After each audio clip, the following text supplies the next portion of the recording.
Uhali gani mpenzi msikilizaji, karibu katika ulimwengu wa simulizi zetu, sehemu pekee ambapo maisha huzungumzwa kwa sauti na hisia huishi katika maneno. Ni simulizi ya kweli kabisa kutoka kwa dada yetu Deborah Asha, mwanamke jasiri aliyepitia maumivu, milima na mabonde ndani ya ndoa yake. Na mimi ni Haji Mgogoro, msimulizi wako wa wakati wote, na niko hapa kukusindikiza katika kila hatua ya simulizi hii. Nikusihi tu usikae mbali na Simulizi Empire, kwa maana kisa hiki si cha kukosa. Tukutane mpaka tamati kwenye simulizi itakayokufundisha, kukusisimua na kukugusa moyo kwa namna usiotarajia. Na dada yetu Deborah Asha anatufungua masikio yetu kwa kusema, mimi naitwa Deborah Asha, mzaliwa wa jiji la Dar es Salaam. Nimedumu kwenye ndoa kwa miaka 3. Nimeona mengi sana kwenye miaka yote hiyo, lakini hebu tuanze na Jumapili moja hivi mchana. Yaani huwa na ilaani ile Jumapili, maana ndio siku ambayo ilifungua mlango wa maumivu makali kwenye maisha yangu. Siku yetu ilikuwa nzuri sana mimi na mume wangu, lakini hafla mume wangu akapokea simu ikimtaka aende ofisini kwake. Mume wangu ni mmiliki wa gereji moja kubwa sana hapa jijini, na kwa kawaida yeye huwa haendi kazini siku ya Jumapili. Basi kwa kuwa tulikuwa sebuleni, ikambidi aingie chumbani, nami nikabaki pale pale sebuleni. Mara tu alipoingia chumbani, mlango ukagongwa. Niliinuka haraka sana na kuufungua. Alikuwa mlangoni, alikuwa ni mama mkwe wangu, mama wa mume wangu kipenzi Hamadi. Mama mkwe baada ya kuniona tu alibetua midomo kwa dharau kubwa na kusonya kwa nguvu sana. Deborah anasema kisha akanipiga kikumbo na akaingia ndani. Na laiti ningejua, ningemfukuza yule mama, maana ujio wake ulikuwa mwanzo wa kila kitu. Deborah anaendelea kwa kusema, sikumshangaa sana mama mkwe, kwani kwa kipindi chote cha miaka 3 ya uhusiano wangu na Hamadi hatukuwahi kuwa na maelewano hata chembe. Na hali hii si kwake yeye tu, bali ni kwa familia yote isipokuwa kwa Mikidadi, ndugu wa mwisho wa Hamadi ambaye ni mwanafunzi wa chuo. Yeye ndiye pekee aliyenipa faraja. Nakumbuka vema sana siku ya kwanza kupelekwa kwa Hamadi kunitambulisha. Tulipokelewa vizuri sana. Nadhani kwa kuwa hawakujua lengo la ujio wetu. Baada ya muda wote tukawa sebuleni, yaani mama mkwe, dada yake Hamadi pamoja na kaka zake wawili. Kila mmoja alionekana mwenye furaha hapo awali, lakini mara baada ya Hamadi kunitambulisha kuwa mimi ni mchumba wake na anatarajia kunioa, mama mkwe alibetua midomo na kusonya kwa nguvu sana. Unadhani aliongea neno? Hakusema chochote. Aliondoka akiwa na hasira tele, akiacha ukimya mzito na hisia za kuchukizwa ndani ya chumba. Deborah anaendelea anasema, yaani hata hao waliobaki, unadhani walifurahi? Walichukia. Yaani utadhani wananifahamu au nimewahi kuwatenda ubaya hapo awali. Mtu wa kwanza kuzungumza alikuwa ni wifi. Kwa kebehi iliyojaa dharau alimuuliza mume wangu, ina maana huyu ndio changu anayekuzuzua? Yaani kabisa umekubali kumwacha Katija, mwanamke mzuri na mwenye pesa? Shemeji mkubwa naye anaitwa Hassan aliingilia akasema, yaani Katija alikuwa mwanamke bora kuliko mwanamke yoyote yule. Aise, waliongea mbovu sana, wakatoa hadi matusi ya nguoni, lakini si mimi wala si mume wangu, hakuna aliyejibu. Wote tulinyamaza kimya kabisa. Kwa upande wangu nilinyamaza kwa sababu ya maumivu ya kudhihakiwa. Niliumia sana. Moyo wangu ulifinywa na maneno yao makali. Baada ya maneno yote hayo, mume wangu alisimama akawajibu jibu moja tu lililojaa busara na ukali, asanteni kwa kunidhalilisha mbele ya mgeni wangu. Akaniinua na tukaondoka hadi nje, tukiwacha wao na dharau zao. Deborah anasema, yaani baada ya kuingia kwenye gari nilianza kulia. Nilitoka na machozi bila kujizuia. Nililia na kujilaumu kwa nini nilikubali kwenda ukweni kwa ajili ya utambulisho. Hamadi alitumia nguvu kubwa sana kuniweka sawa. Yaani alinibembeleza huku akisema, ikiwa atanioa nitaishi na yeye tu na si ndugu zake. Maneno yake yalinipa faraja kubwa sana, roho yangu ikatulia kidogo. Basi ikabidi ninyamaze, tukaanza safari kutoka Bagamoyo kurudi Dar es Salaam. Na kwa namna ambavyo nilikuwa na mawazo mengi na kuchanganyikiwa, Hamadi hakunipeleka nyumbani kwangu. Tuliishia hotelini na tulilala huko. Yaani angalau akili yangu ilitulia, nikapata nafasi ya kupumua kutoka kwenye shinikizo la tukio lile. Huenda ukataka kujua kuhusu Katija. Ndiyo, Katija alikuwa ni mpenzi wa Hamadi kabla yangu, na Hamadi aliwahi kuniambia kuwa walibakiza nukta chache sana kuweza kufunga ndoa, lakini wakaja kukosana. Na kwa kweli mimi sikuwa chanzo cha mahusiano yao kuharibika, kwani nilikutana na Hamadi miezi mitatu mbele, na huyo Khadija nilisha kumsikia tu kwenye stori za Hamadi mwenyewe. Hivyo ndivyo nilivyoishi na familia ya mume wangu. Sikuwahi kupata mapenzi kutoka kwao, na wala siku ya harusi yetu sikuwaona wakihudhuria. Ilikuwa ni wazi hawakunipenda, na hisia hizo za kuchukiwa zilinifuata katika kila hatua ya maisha yangu na Hamadi. Debora anaendelea, anasema licha ya hayo yote na chuki zao, lakini kwangu sikuweza kuwachukia. Nakumbuka mama yangu mzazi alinieleza kuwa huu ni mnyororo ambao natakiwa kuukataa, maana kama nitakubali kuishi kwa uhasama na familia ya mume wangu, basi hilo litanirudia miaka ya mbele. Mama alinisisitiza akaniambia, ikitokea nikapata mtoto wa kiume akaja kuoa, basi yote nitakayomfanyia mama mkwe nami nitafanyiwa vivyo hivyo, tena ikiwezekana hata mara 2 yake. Hivyo kukatala, na hiyo ni mimi kukubali kuishi vema na ndugu wa mume wangu. Debora anasema, na kweli sikuweka kisasi wala chuki kwa ndugu wa mume kwa kipindi chote cha miaka 3 ya ndoa yetu. Mpenzi msikilizaji, Debora anaendelea kwa kusimulia kuwa basi nikarudi kwenye kochi, nikamsalimia mama mkwe. Kwanza alinitazama kwa dharau iliyopitiliza, kisha akajibu kwa sauti iliyojaa sumu. Hiyo salamu ingekuwa ya maana sana kama kungekuwa kuna mjukuu anaruka humu ndani. Mwanamke gani uko hapa kama pambo bovu? Kwanza umempa nini wewe kijana wangu? Ameisusa kabisa familia yake kisa wewe. Na pia anashangaa sana, wewe ndio mwanamke wa Hamadi ambaye umedumu, ila nakuambia siku zako za kuwa humu ndani zinahesabika. Jamani, mama mkwe wangu ana mdomo mchafu sana. Yaani anajua kuchamba yule mama. Kwa kweli sikumjibu, nilinyamaza kimya nikifikiria maneno yake, hasa swala la kumtaka mjukuu. Unanyamaza? Unadhani kunyamaza kutafanya uzae? Huzai we mwanamke. Huna maana, ni kama mti usio matunda. Mama mkwe aliendelea baada ya kuniona nimenyamaza. Nilimtizama tu, nikakumbuka juhudi zangu na mume wangu kuhusu swala la mtoto. Yaani ndani ya miaka 3 ya ndoa yetu nilishapoteza mimba 4. Ilikuwa inaharibika tu, hasa inapoingia miezi 4 au 3.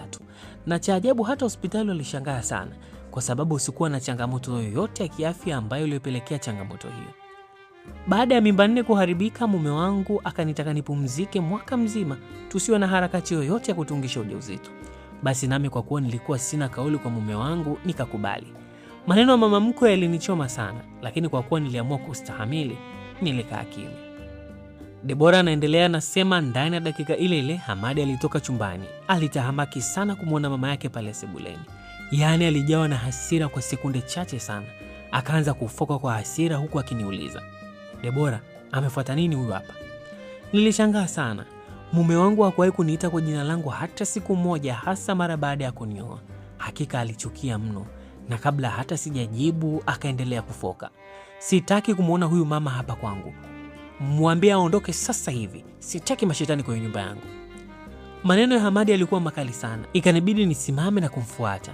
Nikashusha sauti yangu nikamweleza, unachokifanya si sawa. Huyu ni mama yetu, mama yako, si haki. Unadhani alinielewa? Licha ya kuwa niliongea kwa sauti ya chini, lakini yeye bado alifoka, akisisitiza nimtoe mama mkwe nje kwa sababu mimi ndiye nilimkaribisha. Yaani hakutaka kunielewa kabisa. Ikabidi nitumie nguvu ya ziada, nikamvuta hadi chumbani. Huko nilimsihi sana mwache mama na ampe nafasi ya kumsikiliza. Huenda amekuja ili wafanye mapatano. Hamadi alichukia sana. Nakumbuka alisema hawa watu hawana fadhila. Mangapi mema nafanya kwa ajili yao, lakini sina maana kwao. Wananichukia, hawanipendi, lakini wakiwa na shida mimi ndiye mtu wa kwanza kutafutwa. Lakini wana husda, chuki na roho mbaya. Mume wangu alisema hayo kwa uchungu wa hali ya juu. Nakumbuka hadi machozi yalinitoka. Nami kwa huruma nikajikuta nalia. Ikabidi nimkumbatie na kumtuliza. Nikamwambia, hatuna la kufanya. Yule mama ni mama yako. Amekuzaa, amekulea hadi hapo ulipofikia. Kama angekuwa na baya lolote, unadhani angekulea hadi leo? Unajua alichojibu? Alijibu kuwa mama yangu hashindwi kufanya jambo lolote, ni vile tu hajaamua. Hilo jibu liliniweka njia panda sana, na kwa haraka sikuweza kuelewa maana yake halisi. Debora anaendelea na tusimulia kuwa nilimtuliza, nikamwambia mume wangu, hebu nenda kwanza kazini, kisha ukirudi njoo msikilize mama, huenda amekuja na baraka. Kwa kweli Hamadi alinisikiliza, akapita sebuleni pasi na hata kumsemesha mama yake. Nami nikarudi sebuleni, Yaani ile nakaa tu, mama mkwe akaanza tena maneno. Yaani aliongea maneno ya hovyo sana. Nikaona isiwe taabu, nikachukua mkoba wangu na kuondoka. Msikilizaji, Deborah Asha anasema ile Jumapili anailaani mpaka kesho. Yote aliyotokea anajiona ni mhusika ama msababishaji. Huenda angekubali kumfukuza mama mkwe wake asingetokea yote yaliyotokea. Ni yapi hayo? Endelea kubaki nami ili ujue mengi. Je, ni tukio gani baya lililotokea Jumapili hiyo lililomfanya Deborah kujilaumu kiasi hicho? Na je, mama mkwe alikuwa na siri gani iliyochangia matatizo hayo? Usikose kuungana nami katika sehemu ya pili ya simulizi yetu nzuri kabisa tunaosimuliwa na dada yetu Deborah Asha. Lakini nikusihi hakikisha umesubscribe hapa Simulizi Empire ili upate kila uhondo wa burudani na simulizi zetu. Tuliishia pale ambapo mama mkwe wa Deborah amewasili, lakini mume wake ambaye ni Hamadi hakutaka kabisa kumwona mama yake, na baadaye Deborah alifanikiwa kumtuliza Hamadi huku akikubaliana kuwa ataongea na mama yake baada ya kurudi kazini. Sambamba na hilo, mpenzi msikilizaji, baada ya maneno machafu ya mama mkwe, Deborah naye aliamua kuondoka. Na sasa tuendelee kwenye sehemu hii ya pili ambayo imebeba mengi ya kusisimua na ya kujifunza. Deborah anaendelea na tusimulia kwa kusema, nilichukua bajaji na kuondoka zangu. Safari yangu iliishia nyumbani kwa Katija. Ndiyo, nilifika hadi kwake, naye akanipokea hadi sebuleni. Tukasalimiana na kujuzana mawili matatu. Deborah anasema yaani miongoni mwa watu ninaowaamini ni pamoja na Katija. Katija huyu alikuwa mchumba wa mume wangu. Uchumba wao haukuwa uchumba tu, walibarikiwa na mtoto mmoja wa kiume, Yasir, mwenye miaka 8. Na imekuwa kawaida mara nyingi ifikapo Ijumaa Yasir anaporudi shule wanampeleka kwa mama yake, na Jumapili jioni mama yake humleta nyumbani kwetu ili aendelee na ratiba za shule. Inaweza kuwa ni vigumu sana kuelewana mimi na Katija ukizingatia mazingira tuliyokutana, lakini kwetu ilikuwa tofauti, japokuwa tulikutana katika mazingira magumu sana. Deborah anasema katika kipindi cha miezi 6 ya mwanzo ya ndoa yetu sikufahamu kuwa Hamadi alikuwa na mtoto na wala hakuwahi kuniambia. Pia katika kipindi chote hicho hata huyu Katija sikuwahi kumuona wala kusikia akipiga simu kwa mume wangu. Unajua, mume wangu aliniwekea mazingira ya kumwamini sana. Yaani sikuwahi kumshuku kwa kunisaliti, maana simu yake nilikuwa naishika muda wowote na naingia popote pale. Hakuwahi kunizuia wala kukasirika. Ila siku moja usiku wa saa 9 simu ya mume wangu iliita ghafla, akaniamsha usingizini. Akaniambia yatopasa kwenda hospitali, mtoto anaumwa sana. Nikamuuliza, mtoto gani? Akajibu, utajua huko, twende. Kwa kweli mume wangu alionekana kuchanganyikiwa sana. Tukaondoka mkuku kwa gari yake. Tukiwa njiani ndo akaanza kufunguka. Nakumbuka alisema, mke wangu nisamehe, najua utaumia sana, lakini ukweli ni kwamba mimi nina mtoto mmoja anaitwa Yasir. Nilizaa na Katija. Moyo wangu ulipatwa na butwa. Nikasema ina maana alikuwa ananisaliti, lakini kabla sijasema neno akasema sasa hivi ana miaka 5. Hapo sasa nikashusha pumzi. Kumbe ni mtoto mkubwa kabisa. Binafsi sikuchukia yeye kuwa na mtoto, ila nilichukia kwa nini anifiche, nami nikakasirika kwa makusudi. Ukweli ni kwamba Hamadi alinipenda sana, yaani sana. Alipoona sijaongea neno akasimamisha gari kando na kuanza kujitetea. Yaani alijitetea utadhani nimemfumania. Alijitetea hadi nikaanza kucheka jamani. Basi nikamlaumu tu kwa nini hakusema, lakini sikutaka mambo yawe mengi. Tukaelewana, tukasonga hadi hospitalini. Deborah anasema tulipofika hospitali moja kwa moja tuliingia wodini. Yasir alikuwa amelala huku akiwa ametundikiwa drip ya maji. Nilipotazama vema nilimwona mwanamke mrembo sana pembeni, yaani mrembo hasa, akiwa na kijana mmoja pembeni yake. Haraka sana mume wangu akaulizia hali. Yule mwanamke akajibu kuwa mtoto alipata kifafa cha ghafla, lakini anaendelea vizuri. Baada ya hapo mume wangu akaanza utambulisho. Akasema huyu hapa ndiye Katija, mama yake Yasir. Nilishtuka sana. Nikasema mwanamke mrembo hivi, kwa nini Hamadi alimuacha? Kisha akaendelea akasema na huyu ni Othman, mchumba wa Katija. Hapo sasa nikashusha pumzi. Tukasalimiana kwa haraka. Nakumbuka wakiwa kwenye mazungumzo yao ya kujuliana hali ya Yasir, Katija alitamka neno moja lenye ukali sana. Uwaambie familia yako waache kucheza na mwanangu. Yaani hawamuhisi kubali, tutaonana wabaya. Nilishangaa, lakini sikutaka kutia neno. Kwanza sikuelewa alimaanisha nini. Msikilizaji, Debora anaendelea anasema, hivyo ndivyo kwa mara ya kwanza nilivyokutana na Khadija. Basi hapo tukawa tunawasiliana, tukamchukua Yasir kukaa naye. Tukawa marafiki haswa, na hata siku ya harusi yake nilikuwa karibu naye kuanzia mwanzo wa maandalizi hadi mwisho. Debora sasa anaendelea kutusimulia kile kilichotokea baada ya kufika kwa Khadija. Debora anasema, nikiwa sebuleni Khadija aliniambia, kuna mama mmoja mwenye asili ya Kimisri, yeye ni mtaalamu wa tiba za asili.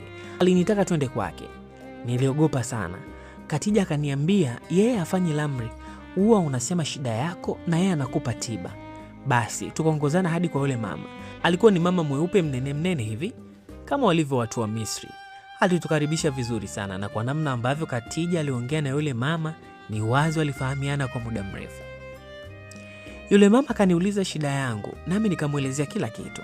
Akauliza tena, vipi hospitali wanasemaje? Nikamwambia haoni changamoto kubwa, lakini kwa sasa nimeamua kupumzika. Nakumbuka yule mama akaanza kuchanganya baadhi ya dawa, akaniambia, unatakiwa kuoga huu mchanganyiko na kunywa, na utaanza tiba yako hapa hapa. Akaniambia, utaweka hii dawa kwenye ndoo ya maji, kisha utakunywa viganja 3, kisha atakayobaki ndo yaoge. Sikuwa na wasiwasi, nikaenda bafuni kama nilivyoagizwa. Nilipomaliza nikapewa ile dawa iliyobaki, kisha tukaondoka na Khadija. Debora anasema, tukiwa njiani Khadija aliniambia, yule mama amesema tatizo lako halitokani na sababu za kiafya, kuna mtu kakufanyia mambo ya Kiswahili.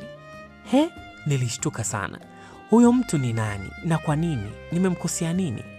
Khadija akaniambia, mtu mwingine kuwa adui wala hahitaji sababu, ila yule mama amesisitiza kuwa hii dawa ukifika iweke kwenye jani la mgomba. Nikamwambia sawa, lakini wakati huo akili yangu ilianza kuwaza, ni nani aliyofanya hiyo michezo ya Kiswahili? Debora anasema, nakumbuka Khadija aliniambia, yule mama amesema kumbuka vizuri, kuna mtu huwa anakuja kwako kila unapokuwa mjamzito, na usiku wa siku hiyo ndipo mimba yako huharibika. Aisee, nilizidi kuchanganyikiwa. Basi ikabidi tuachane na mimi nikarudi kwangu. Sikumchukua Yasir kwa sababu ulikuwa ni muda wa likizo. Nikiwa kwenye bajaji nikaanza kujiuliza, ni mtu gani huwa ambaye anakuja nyumbani kwangu kila niwapo mjamzito? Aisee, sikuamini. Jibu lililokuja lilikuwa ni mama mkwe. Debora anasema, kila alipokuja wakati nikiwa mjamzito, basi usiku huo nilipata maumivu makali ya tumbo, na wakati mwingine hata damu zilinivuja, na tulipoenda hospitali basi mimba nayo iliharibika. Aisee, niliogopa sana. Mpenzi msikilizaji, Debora amepata jibu tata kweli kweli. Je, ni kweli mama mkwe wake ndiye aliyekuwa akimfanyia mabaya haya? Na ni nini Debora atafanya baada ya kugundua ukweli huu wa kutisha? Yapi atajiri? Endelea kuwa nami katika simulizi hii nzuri kabisa ambayo tunasimuliwa na dada yetu Debora Asha. Lakini nikusihi mpenzi msikilizaji, hakikisha umesubscribe hapo chini ili kuendelea kupata yale yote tuliyokuandalia kutoka hapa Simulizi Empire. Mimi naitwa Haji Mgogoro, tukutane wakati mwingine.